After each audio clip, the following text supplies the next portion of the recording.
So I'll start by importing a program. Go down there, and I've got test fixture program here.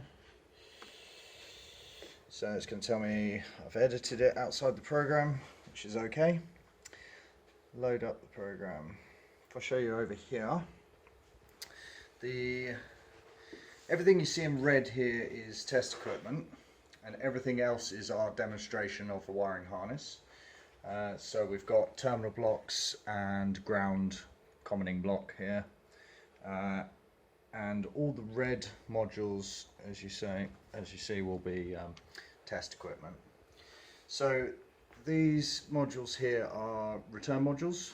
They switch signals back through the harness to allow us to test all the pins for continuity inside this connector. This module here is an interconnecting module. It allows us to create routes through the harness where there would normally be a discontinuity, so we can switch from this connector to this connector, or here to here, or here to here, vice versa, allowing us to create a continuous route from the start of the harness all the way through to one of these modules, switched back through here, and back to the test system. Test system is plugged in here. So at the moment the system is all showing yellow lights on the end of the return modules. That's saying that the system's in standby, power's on, good to go, just waiting for a test command. So if I click run on the program here, select that test. Okay, and immediately the system will start scanning and testing for continuity within all the connections. So you can see immediately all the connections have gone green, which shows that they've all passed. If I demonstrate that it is doing live testing by disconnecting this is effectively our chassis ground connection. So if I take that out, you'll see immediately that the LEDs go red and back to green. So we've got live testing going on. All four of these modules have a connection through this ground, so that's why they're all failing at once. At the same time, if I do that, we can see tests failed on there, apart from one of them which doesn't have ground connection.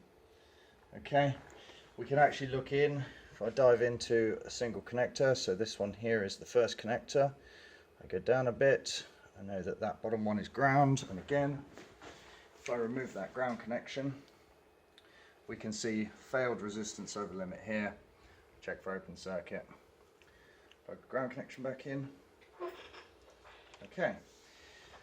If I go over here, all of these are being tested continuously, as I said. So if I remove this connector, I can then change to a completely different pinout. I'll just show you that these two have completely separate pinouts.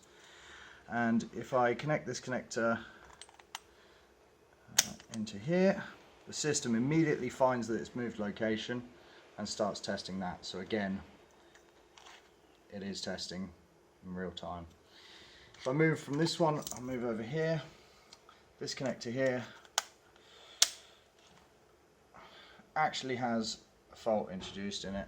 So there's a broken crimp, and we can see that it's showing me red to say that something has failed in there. If I go back to the software, we can then go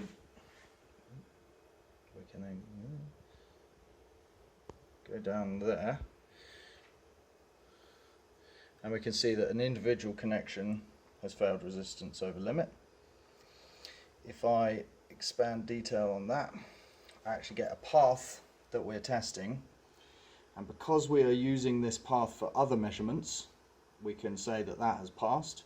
Because we're using this path for other measurements, we can say that's passed, so we can infer that the continuity break is between this point here.